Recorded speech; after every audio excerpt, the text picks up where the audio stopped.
साथियों नमस्कार, मैं वीरेंद्र सिंह रावत। मेरे यूट्यूब चैनल ज़रूरी सवाल पर आप सबका स्वागत है।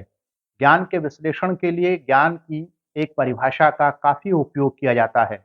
किस बात को ज्ञान की श्रेणी में रखेंगे और किस बात को उससे बाहर रखेंगे, ये सवाल हैं जिन पर मानव सभ्यता में विचार होता आ रहा है। ज्ञान के विश्लेषण के लिए जिस परिभाषा का आम तौर पर उपयोग किया जाता है, वह यूनानी दार्शनिक प्लेटो के द्वारा दी गई बताई जाती है। वे कहते हैं कि knowledge is justified through belief. ज्ञान एक विश्वास है जिसे सही होना चाहिए और जिसके सही होने को प्रमाणित किया जा सके। हम जानते हैं कि विश्वास की कोई सीमा नहीं होती। किसी भी बात पर विश्वास किया जा सकता है। हम बहुत सी काल्पनिक बातों पर विश्वास करते और करती हैं। हम अनेक मिथकीय बातों पर विश्वास करते और करती हैं। हम ऐसे अनेक कथनों पर विश्वास करते और करती हैं जिनका उपयोग राजनीति के क्षेत्र में झूठ फैलाने के लिए किया जाता है। वर्तमान में ऐसे कई लोग हैं जो राजनीतिक कथनों के फैक्ट चेक करके हमें बताते हैं कि बोले गए कथन जस्टिफाइड थे या नहीं। ज्ञान के संदर्भ में जस्टिफाइड ट्रू बिलीफ की परिभाषा का उपयोग केवल दर्शन के क्षेत्र में नहीं होता। इसका उपयोग ज्ञान के हर क्षेत्र में किया जाता है, क्योंकि हर क्षेत्र के लोगों को अपनी बात को सही मनवाने के लिए जस्टिफाइड होना होता है। जस्टिफाइड ट्रू बिलीफ का उपयोग रोजमर्रा के जीवन में भी किया जा सकता है और किया भी जाता है।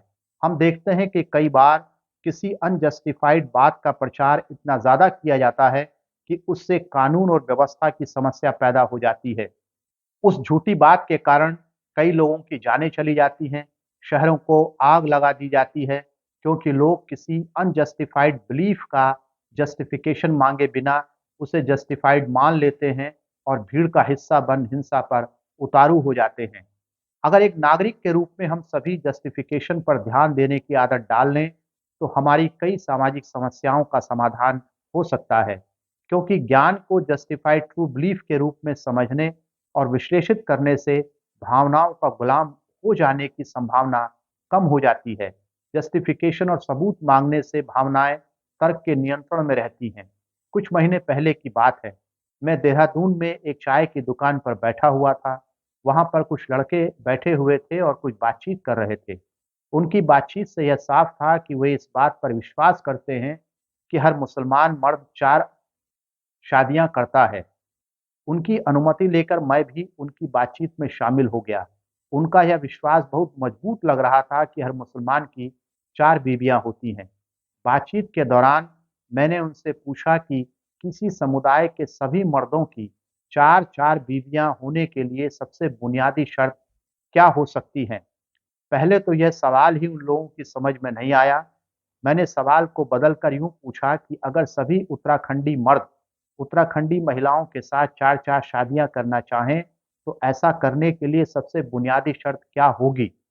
अब उनमें से एक की समझ में पूछा गया सवाल आने लगा और उसने कहा कि उत्तराखंड में हर एक मर्द पर कम से कम 4 उत्तराखंडी औरतें होनी चाहिए।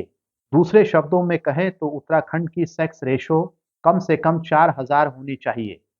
मैंने उनसे रिक्वेस्ट की कि वे गूगल से पता करके बताएं कि क्या मुसलमानों की सेक्स रेशो 4000 है, यानी क्या 1000 मुसलमान मर्दों पर 4000 मुसलमान औरतें हैं। उन्होंने खोजा तो पता चला कि मुसलमानों में तो 1000 मर्दों पर 1000 से भी कम औरतें हैं।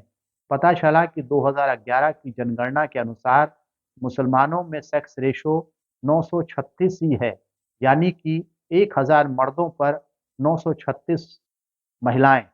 कहाँ तो हर मुसलमान की 4 बीवियाँ होने के लिए 1000 मुसलमान मर्दों पर 4000 मुसलमान औरतें चाहिए, और कहाँ वास्तव में 1000 मुसलमान मर्दों पर 936 मुस्लिम औरतें ही हैं।